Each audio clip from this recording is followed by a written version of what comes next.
This is David Miller with the Miller Group of Keller Williams Realty, and I'm here to help you get real estate smart. Today is the Thanksgiving edition of the updated real estate stats that came out recently. So I want to sort of interpret that data for you.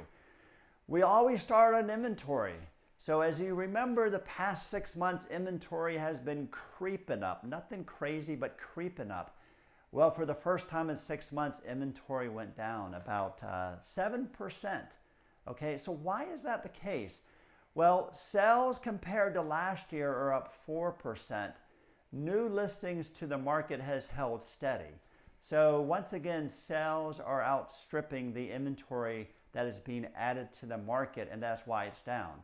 Now, compared to last year, the inventory is down about 42%. Okay.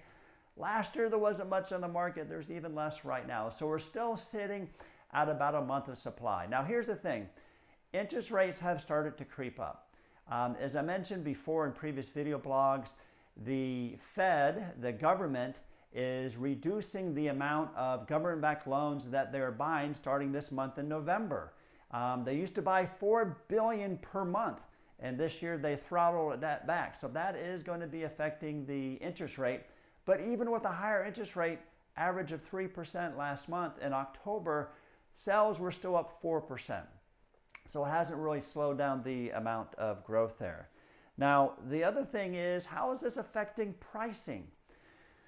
Well, it still goes up. It still goes up. It's up 20%. The average median price from October of 2021 is 20% higher than 2020 of October.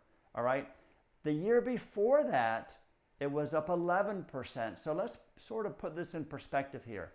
For the past 2 years, the average median price of a house in Metro Orlando has gone up 31%. So if you owned a house 2 years ago that was worth about $325,000, it is worth almost $100,000 more. That is amazing. So what does this mean to you? If you own real estate and you have no plans to move, then you're pretty good because the rate of appreciation is still very high. That is not going to continue though. As the interest rates go up, the amount of buyers will go down, the inventory will start going up, which means there's more competition for sellers, and you're not going to be having all those multiple offers. So that will definitely slow down. So if you are a seller, though, what does this mean to you? A lot of people say, well, I don't want to list during the holidays. Well, let me give you 2 reasons why you might want to reconsider if you're thinking about selling. 3 reasons. Number 1, right now the market's really hot. We don't know if that's going to stay that way. As interest rates go up, we know that that's going to cool the market. So right now you might be the only house for sale in your neighborhood, but in 3 months at the beginning of the year, you might be one of 4 or 5, which means there's more competition, less leverage. You're not going to be able to get as much as you can. Number 2, think about this here. During the holidays, a lot of people have the same thought process. I don't want to put my house on the market, or I'm going to take my house off the market because I don't want to have people going through the house or the Christmas trees and all that other stuff.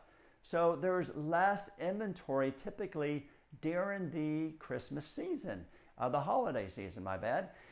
So there's less competition. Less competition, that means that there's more leverage from your perspective. The second thing is, or the third thing is that the buyers that are out there looking during the holidays are serious buyers. You're not going to be coming across those tire kickers that are thinking about, I just want to see what the house looks like. These are serious buyers. So those are 3 things you might want to think about if you are thinking about selling in the spring and why it might be better to do it now.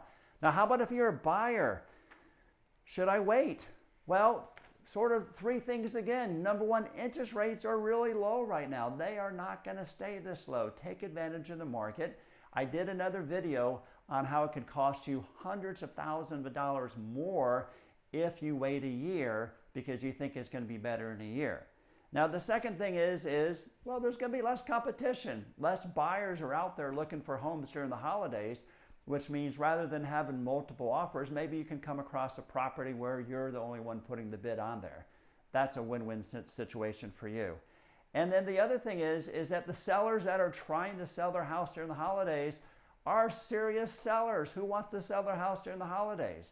So those are just a couple things to think about.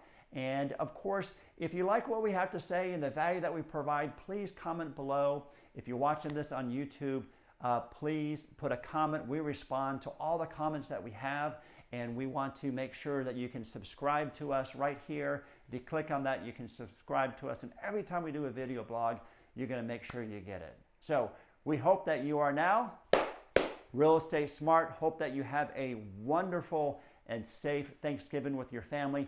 This is the time to give thanks, and we are thankful for you. Have a great day.